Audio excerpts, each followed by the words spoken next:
Hey guys, today I'm going to talk to you about energy, all right? And I got a little whiteboard back here, so I'm going to do a little bit of a breakdown about this energy that I'm speaking of. And first, before you can understand anything to do with energy, you have to understand these things that you've heard all your life: mind, body, and spirit. We've all heard this, right? All right. I'm going to break it down to you a little bit today using my own style combined with Egyptian Hermeticism.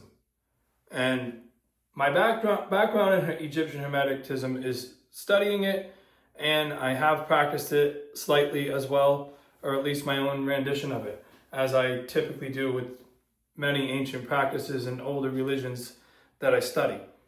I have studied many, and this is what I have come up with. So, in the 7 principles of Egyptian Hermeticism, one of the principles is correspondence, okay? And in correspondence, it teaches you how the spiritual turns into the mental, which then turns into the physical. Hence, mind, body, and spirit. It really should be listed spirit, mind, and body. I mean, it really doesn't matter, but we're going to do it like that for this. Okay? Spirit. Or soul. Okay? We've all heard this, what you think you become. I'm gonna do a nice little breakdown for you. Ready? In your spirit and in your soul, okay? There are your beliefs. Okay? Your beliefs and your emotions.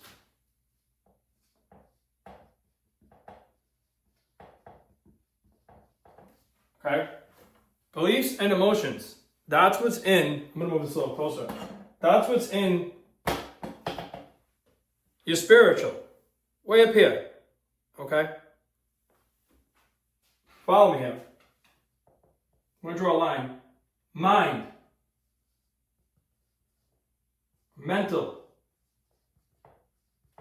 okay? This is where those beliefs and emotions turn into thought, okay? And your mental attitude or attitudes. Okay? So you believe and you feel, and then you start to think it, and you begin to have an attitude about it. All right? Now we go into the body or physical. Okay? This is where you start to take action. And develop some habits. Because you take some of these actions and you start to habitually continue some of these actions, and I'll explain that a little bit further along here. So, your soul has beliefs and emotions which travel down to the mind and mental and turn into thought and mental attitudes. These thoughts and mental attitudes go into the physical, to the body, into the physical plane we are here in, and become your actions and become your habits, which become your circumstances. See, this is how you're creating your circumstances. And your end result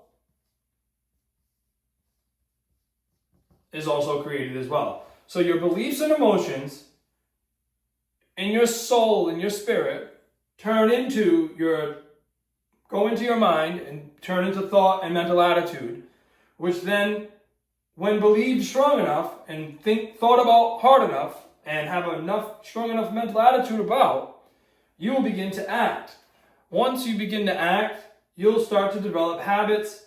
These habits will create your circumstances and generate and create your overall result.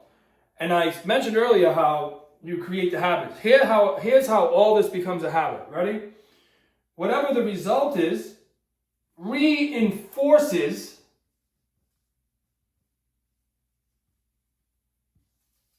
the belief. And the stronger the belief, the stronger the emotion, the stronger the thought and mental attitude about it, the stronger the action is. And guess what? Yes, that's where habits are created. I made this video not only to explain these things, but to take it one little step further. It's a little treat right now for any of you who stuck this video out. Jesus said to the leper, to the blind, to anyone and everyone that came to him with problems, he said, only believe. Or sometimes he would say, believe only. And many of us may have had some sort of understanding of why Jesus would say this, but now, after 15 plus years of digging, on my part, to get this answer and to understand this more thoroughly, you inside of a 6.5, 7-minute video get to understand it just like this.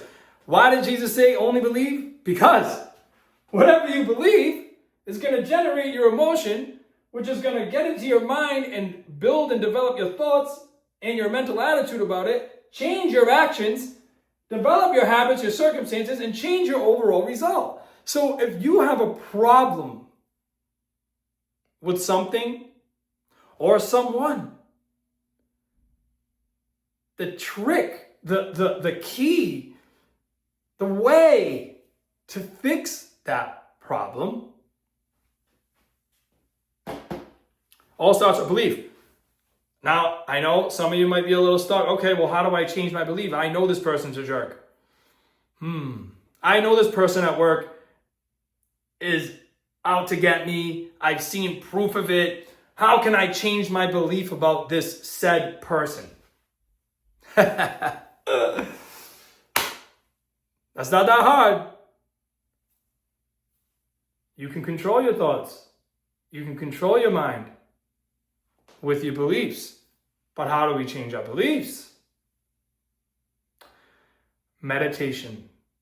Deep connection with the divine creator of all, the source. That's how. Empathy. Look at that person at work that you've seen the evidence of them trying to sabotage you. So you know they're trying to do that, or do you? Well, this is where I'm going to teach you a little bit about energy, okay? All that person is really trying to do is A, get energy from you, or from sabotaging you rather. Or they're trying to get energy and your sabotage just is a unfortunate side effect of them trying to get energy. This would be one of these two reasons, would be because they're lacking energy, or they fell into the habitual self because this has worked in the past to get them energy.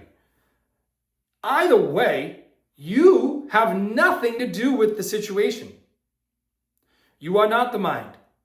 You are not the body. You control the mind and the body with you, the soul, the real you.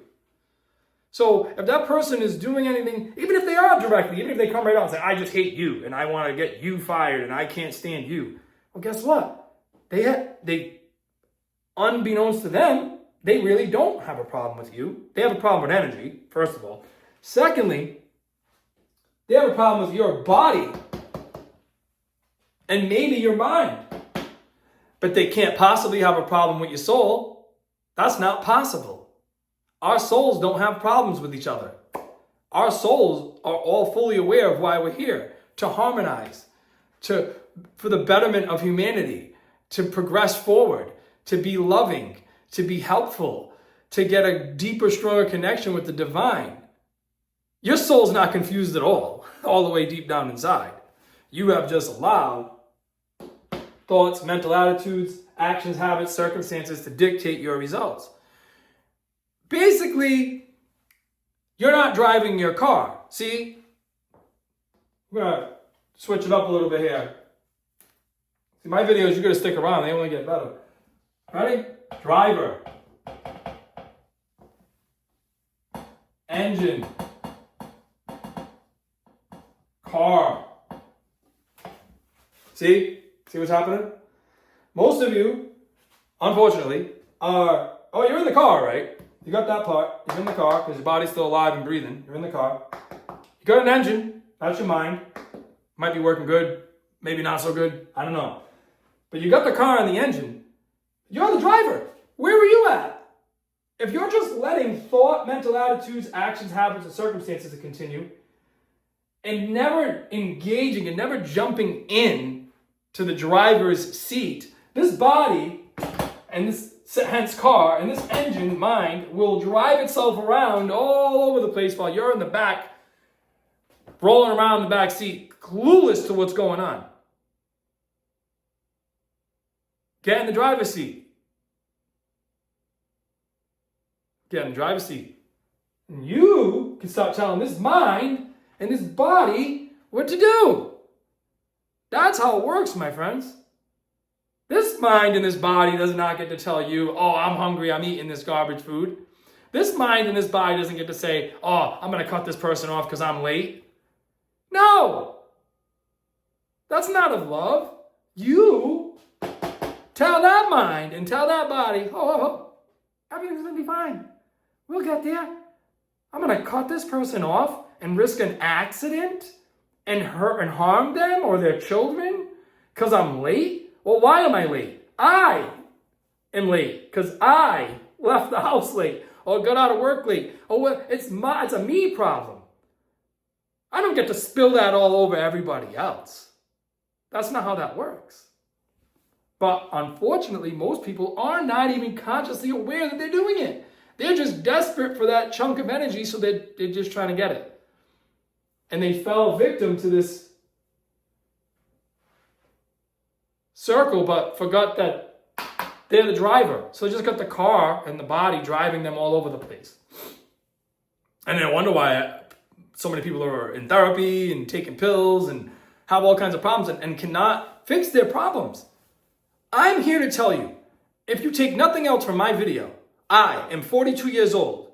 I have been through an exasperating, crazy life. Okay, I've lived all kinds of lives. I've lived in projects, jail, abused. Guess what? Am I there now? Am I being abused now? I don't think so. Okay? So I've been through a lot. And I'm only stating that to point out that this is truly the way. I want to make one point clear here. 0 therapy and 0 pills. 0. There are currently, at this moment, I don't have the numbers, millions of people and millions of dollars going towards therapy and pills on a daily basis. And we all are aware of that. I don't need to pull up statistics. You know that. Okay? How come they're not getting fixed? How come they've been going to that same therapist for 30 years or taking them pills for 30 years to no avail? To a small little Band-Aid area where, oh yeah, I'm okay, and they're kind of lethargic and they barely get around. This is not the answer. All is within thee. Everything, it's all within. That's the other thing Jesus said all the time. The kingdom is within thee. Within thee. Within these things. You see this? Jesus said, only believe. That's what he said. Jesus' words.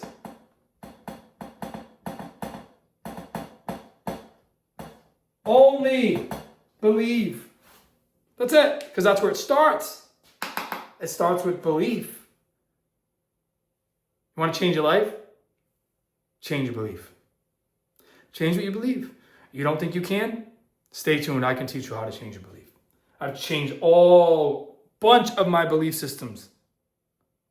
Changed them. Changed my perspective. Changed my life. change the outcomes, change the habits, change the circumstances, and change the results. And that did reinforce the belief. I have to say one last thing before I go. And I know I'm a little long-winded, but sorry. Maybe I'm not sorry. I'm just trying to kick some knowledge here and teach what I've learned to help. That's all I'm trying to do. I'm not trying to belittle or berate anybody. I'm not trying to make anyone feel down. I'm trying to help because I've had a long, hard life and had a lot of questions, and I did a lot of digging, and I got a lot of answers, and I'm just trying to help.